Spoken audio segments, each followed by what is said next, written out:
Why are you here? Do you have news about the Tiger Group? Dominic Grayson looked up in surprise as the spy entered his office. The spy nodded. Yes, sir. Activities have been increasing within their organization in the past few weeks. Interesting. What kind of activity? Dominic lit a fat cigar and sat back in his chair. There have been a lot of new contracts drawn up and management changes within their companies. Share sell-offs, mergers, that sort of thing. The spy reported. Dominic puffed his cigar thoughtfully and muttered to himself. Looks like the Tiger's return is shaking things up within the organization. This may leave them vulnerable to attack. He looked back up at the spy as he tapped the ash off his cigar. And what about the Tiger? Any leads on who he is yet? No, the spy replied. The Tiger Group has hidden the Tiger's identity very well. We still have no leads, but I'm working on it. Then what the hell are you doing here? Dominic suddenly roared. Get out! And don't come back until you find some information worth sharing. You risk exposing yourself every time we're seen together. Yes, sir, the spy said nervously, making a beeline for the door. Dominic brought the cigar back to his lips, but after a few puffs, he realized it had gone out. Damn it all to hell! He cursed and threw the unlit cigar against the wall. I'm going to catch that Tiger if it's the last thing I do. When Aiden got back to the Stone mansion, Craig was just on his way out. They bumped into each other on the steps to the front door. Aiden sighed. What are you doing here, Craig? You should be asking yourself that question. Craig scoffed. Learn your place in society, or I'll have to teach it to you, delivery boy. Aiden grabbed Craig by his shirt. You're the one who doesn't know how society works. Didn't your mom ever teach you not to hit on married women? I'm warning you for the last time. Back off. Craig threw his head and laughed. How long do you really think Ava will stay with a loser like you? You have no idea who you're dealing with, Craig. Aiden warned. If you come between me and Ava, you're going to regret it. Craig pulled free of Aiden's grip and began walking toward his car. Calm down, lover boy. Your divorce will be over even faster than your wedding was. All I have to do is sit back and wait. As much as I want to wipe that smirk off of Craig's face, I don't need more drama with the Stones right now. Aiden thought, unclenching his fists. He took a deep breath and went inside. As Aiden entered the mansion, he saw Sandra sitting alone in the living room, filing her nails. Good night, Mrs. Stone, Aiden said politely, and continued making his way to Ava's room. But Sandra's cold voice stopped him in his tracks. I didn't think you'd ever have the nerve to show your face here again. Ava is my wife, and she lives here. So, unfortunately, I have no choice but to come back. Aiden snarked. Since you and I are both suffering so badly, let's start the divorce process as soon as possible and put an end to this torture. Sandra replied sarcastically. Sorry, Mrs. Stone. I made a commitment to Ava, and I plan to keep it. Ava is suffering more than both of us combined. She feels suffocated, living with a parasite like you. Sandra huffed. You're the one suffocating her, not me. Aiden snapped. You all treat her like a child, especially her grandfather. Sandra sneered. Oh, really? While you were out doing God knows what all day today, Ava's grandfather was busy naming her CEO of StoneCo. Aiden's eyebrows shot up in surprise. So, Ava is running the company now? Yes, and she's no longer dependent on anyone. I bet the first decision she makes will be to throw you out of her life. That's great, Aiden replied, barely paying attention to Sandra. He was too wrapped up in his own thoughts. So my plan finally worked. I can't wait to talk to Ava. Sandra snapped her fingers. Are you listening to me? I said she's going to throw you out of her life. What's so great about that? Aiden was so excited that he kissed his mother-in-law on the cheek. Sorry, Mrs. Stone. I'd love to stay and chat more, but I've got to run. As he turned to leave, he heard Sandra's shrill voice behind him. Don't forget tomorrow is Ava's birthday, and Craig is taking her out to celebrate. We can't have the new CEO of StoneCo seen in public with you now, can we? I'm pretty sure that's Ava's decision. Good night, Mrs. Stone. When Aiden got to Ava's room, she was sitting in front of the mirror, removing her makeup. She made eye contact with him through her reflection.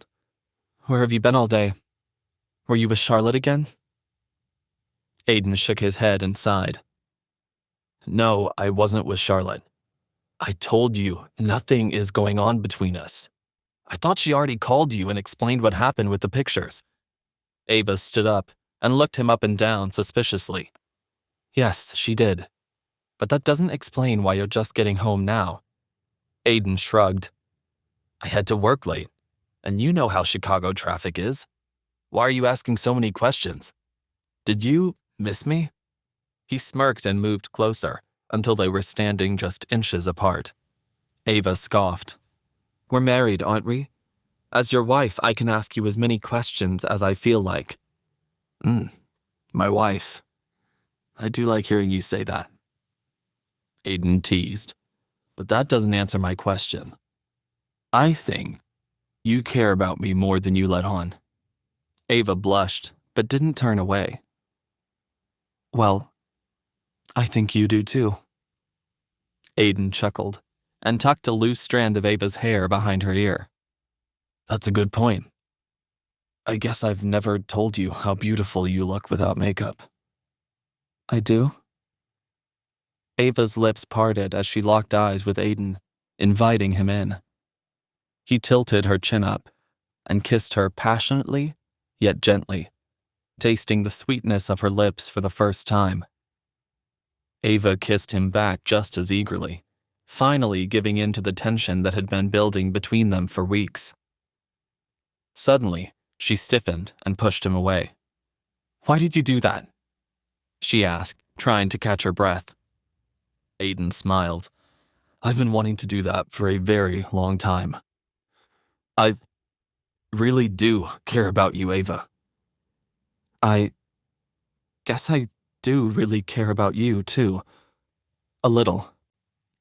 Ava admitted, as if surprised at herself. Aiden grinned.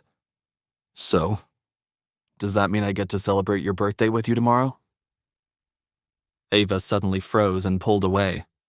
She turned back to the mirror and continued wiping off her makeup. I'm sorry, Aiden, but I already made plans with Craig. Aiden's mouth fell open. What? You're not seriously going to spend your birthday with that, are you? Ava rolled her eyes. He's not an... Now it was Aiden's turn to scoff. What are you talking about? If you look up in the dictionary, Craig's name pops up. Just tell me what you want to do. I'll take you anywhere that you want to go. I'm sorry, Aiden. I can't take the risk of getting tagged in pictures with you. It'll be a big problem for me after we get divorced. Divorced? Aiden's mind was reeling. But I thought we just admitted that we have feelings for each other. Ava cut him off. Come on, Aiden. Grow up. Neither of us wanted this marriage in the first place.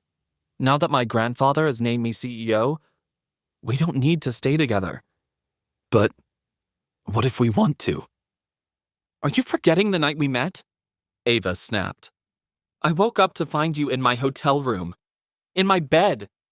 I'm sorry, but I could never get over something like that. Besides, we're from completely different worlds. It's nothing personal. Aiden couldn't believe his ears. How can she say it's not personal? So let me get this straight. You're worried about being seen with me, but you're not worried that the world will think you're having an affair with Craig? Ava shrugged as she dabbed on some eye cream. Craig has money and social status. That's all people care about. You really care that much about what people think, don't you? Asked Aiden. Ava huffed. I'm the CEO of StoneCo now. I've got a reputation to keep. If only she knew that I was the tiger, Aiden thought. But I can't say anything, not yet.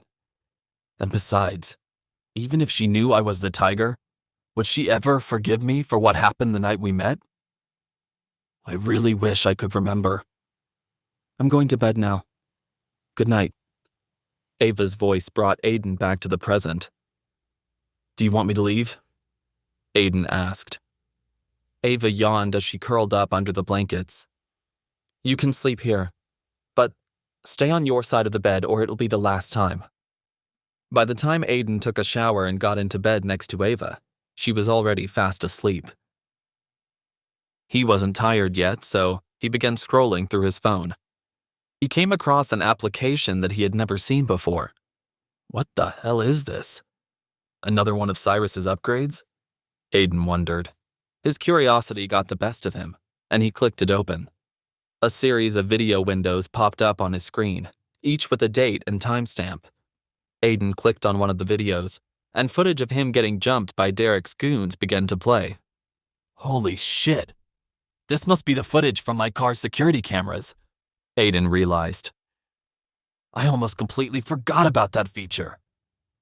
Now I have proof of what Derek's goons did to me, and I know exactly what they look like.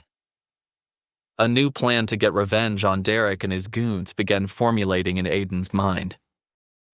Will Aiden and Ava ever find out what happened the night they met? What will Aiden do with the video footage of Derek's goons? Will Ava ditch Aiden and spend her birthday with Craig? Wait, that's not the end. You've just had a free taste. Now get the full story on the Pocket FM app, link in description. Check out our next video and playlist, and don't forget to like, share, and subscribe.